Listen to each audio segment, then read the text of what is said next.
Scene number 1, Gethsemane.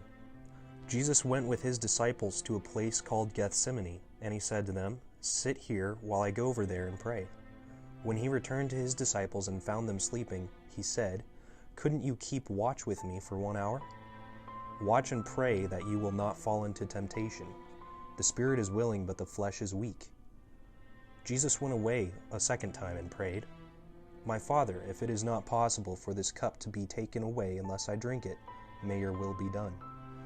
When he came back, he again found them sleeping because their eyes were heavy. So he left them and went away once more and prayed the third time, saying the same thing. Then he returned to the disciples and said to them, "Are you still sleeping and resting? Look, the hour has come, and the Son of Man is delivered into the hands of sinners. Rise, let us go. Here comes my betrayer."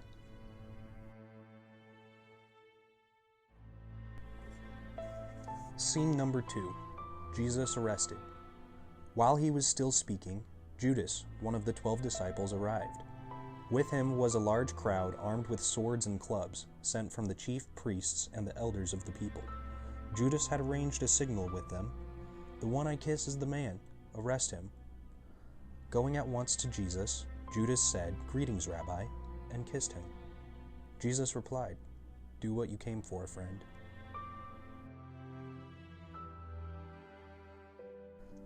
Scene number 3, Jesus before the Sanhedrin. Those who had arrested Jesus took him to Caiaphas, the high priest, where the teachers of the law and the elders had assembled. The chief priests and the whole Sanhedrin were looking for false evidence against Jesus so that they could put him to death, but they did not find any.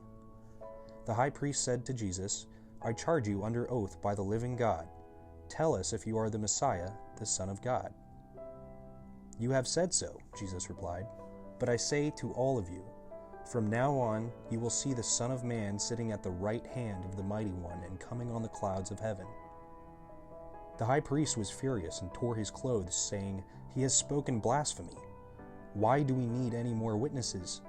What do you think?" "He is worthy of death," they answered.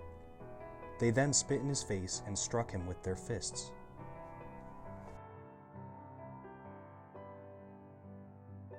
Scene number 4, Peter disowns Jesus.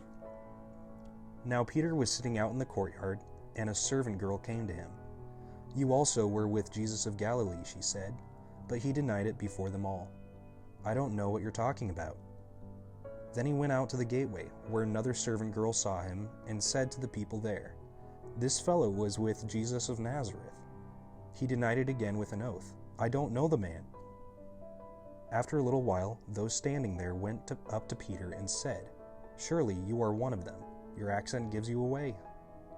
Then he began to call down curses, and he swore to them, "I don't know the man." Immediately a rooster crowed. Then Peter remembered the word Jesus had spoken, "Before the rooster crows, you will disown me 3 times." And he went outside and wept bitterly. Scene number 5, Pontius Pilate. Then Jesus stood before Pontius Pilate, the Roman governor of Judea. "Are you the king of the Jews?" he asked. "You have said so," Jesus replied. Then Pilate asked him, "Don't you hear the testimony they are bringing against you?" But Jesus made no reply, not even to a single charge. Now it was Pilate's custom at the festival to release a prisoner chosen by the crowd. At that time they had a well-known prisoner whose name was Barabbas. Pilate asked the crowd, "Which one do you want me to release to you, Barabbas or Jesus who is called the Messiah?" "Barabbas," they answered. "Then what shall I do with Jesus who is called the Messiah?" They all answered, "Crucify him." "Why? What crime has he committed?" But they shouted all the louder, "Crucify him." When Pilate saw that he was getting nowhere and that the crowd was getting out of hand, he became afraid, and he took water and washed his hands in front of the crowd. "I am innocent of this man's blood. It is your responsibility." Then he released Barabbas to them, had Jesus beaten, and handed him over to be crucified.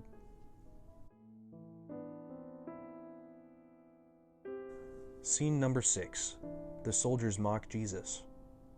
Then Pilate's soldiers took Jesus into the praetorium and gathered the whole company of soldiers around him. They stripped Jesus and put a scarlet robe on him, and then they twisted together a crown of thorns and pressed it down on his head. They put a staff in his right hand and then knelt in front of him and mocked him. "Hail, King of the Jews!" they cried. The soldiers spit on him and took the staff and struck him on the head over and over.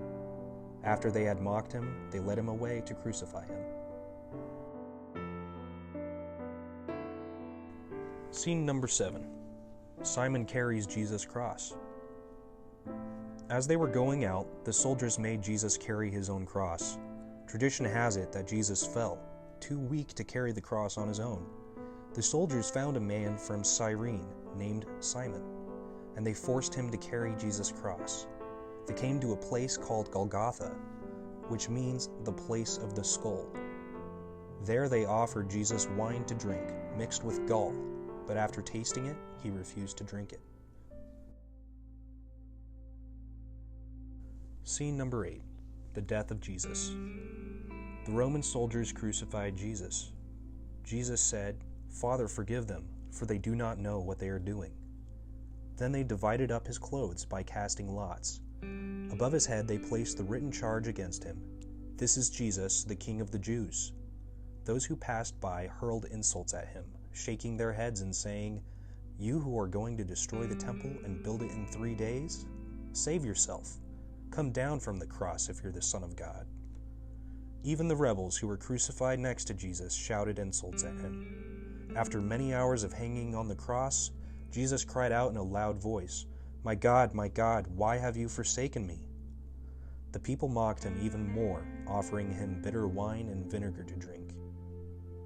Jesus cried out again in a loud voice, "It is finished," and gave up his spirit and died.